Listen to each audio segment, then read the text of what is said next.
안녕하세요, 청취자 여러분. 오늘 저희는 사도행전 2장 37절부터 42절까지 말씀을 좀 깊이 들여다보려고 합니다. 네, 베드로의 설교를 듣고 사람들이 마음에 큰 울림을 받았죠. 맞아요.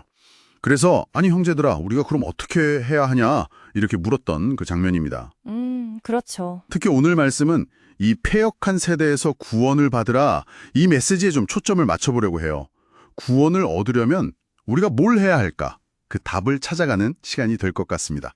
자, 그럼 시작해 볼까요? 네, 좋습니다. 베드로가 딱 잘라서 첫 마디를 던지죠.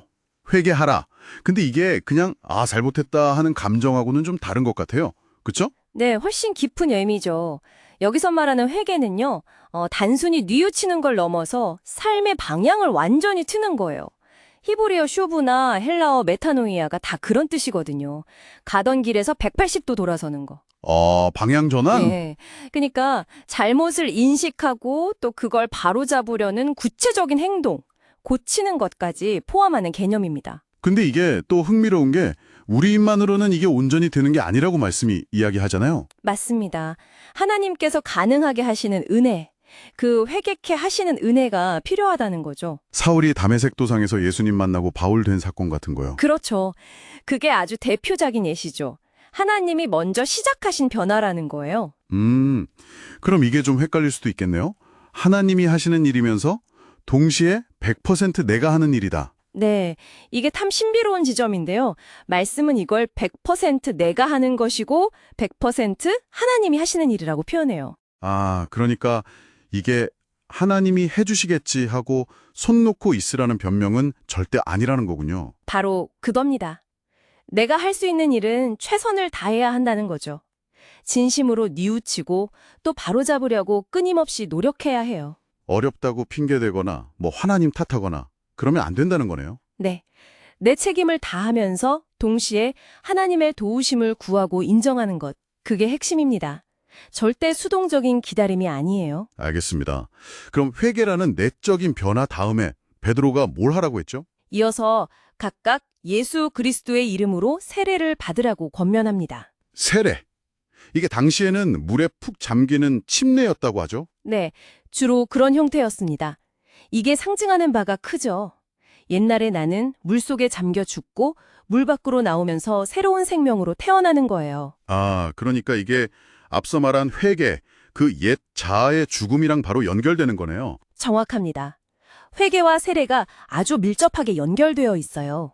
결국 이 모든 변화, 그러니까 회개하고 세례받고 또 죄사함 받는 것까지 그 중심에는 예수 그리스도의 이름이 있군요. 네, 물이라는 매개체가 중요한 게 아니라 오직 예수 그리스도를 통해서 주어지는 은혜가 이 모든 변화와 죄사함을 가져온다는 겁니다. 이게 바로 우리가 어찌할꼬 그 질문에 대한 핵심 답변이겠네요. 바로 그렇습니다.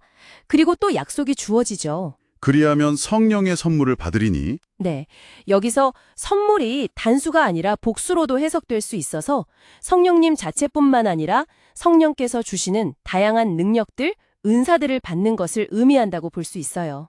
와, 그러니까 회개, 세례, 죄사함, 그리고 성령의 선물들까지 이게 다 하나로 이어지는 과정이네요. 네, 하나의 패키지처럼 주어지는 거죠. 근데 이 약속이 그 자리에 있던 사람들한테만 해당되는 게 아니었잖아요. 맞아요. 베드로가 아주 중요한 선언을 하죠. 이 약속은 너희와 너희 자녀와 모든 먼데 사람. 곧 주 우리 하나님이 얼마든지 부르시는 자들에게 하신 것이라. 와, 당시 유대인들 생각으로는 정말 파격적이었겠어요. 그렇죠. 유대인이나 이방인이나 하나님이 부르시면 누구든 이 약속의 대상이 된다는 거니까요. 모든 장벽을 허무는 메시지였습니다. 이게 오늘 우리에게도 큰 의미가 있는 것 같아요. 복음의 문턱이 없다는 거니까요. 네. 그리고 베드로는 거기서 멈추지 않고 계속해서 권면하죠. 여러 말로 확증하며 권하여 이르되 너희가 이 패역한 세대에서 구원을 받으라. 패역한 세대. 이게 하나님을 등지고 좀 삐뚤어진 시대를 말하는 거겠죠? 네. 도덕적으로 혼란하고 하나님을 거역하는 그런 시대를 의미합니다. 그런 시대 속에서는 믿음을 지키기가 쉽지 않으니까 계속적인 격려와 권면, 즉 권함이 필요했던 거죠. 그 결과가 정말 대단했잖아요. 그날에 3,000명이나 세례를 받았다고. 네, 3,000명. 정말 놀라운 숫자죠. 복음이 얼마나 강력하게 퍼져나갔는지를 보여주는 상징적인 사건입니다. 근데 이야기가 거기서 딱 끝나지 않는다는 게 또 중요하더라고요. 맞습니다. 그게 핵심이에요. 새로 세례받은 사람들이 그걸로 끝난 게 아니라 그 다음에 어떻게 살았는지가 기록되어 있거든요. 아, 맞아요. 사도의 가르침을 받아 서로 교제하고 떡을 떼며 오로지 기도하기를 힘쓰니라. 이게 오늘날 우리에게 시사하는 바가 클 것 같아요. 네.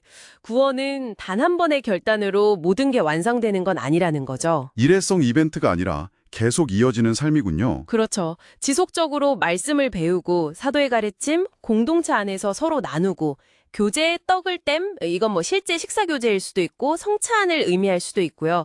그리고 꾸준히 하나님과 소통하는 기도 삶으로 이어져야 한다는 겁니다. 아, 정말 능동적이고 또 공동체적인 신앙생활이네요.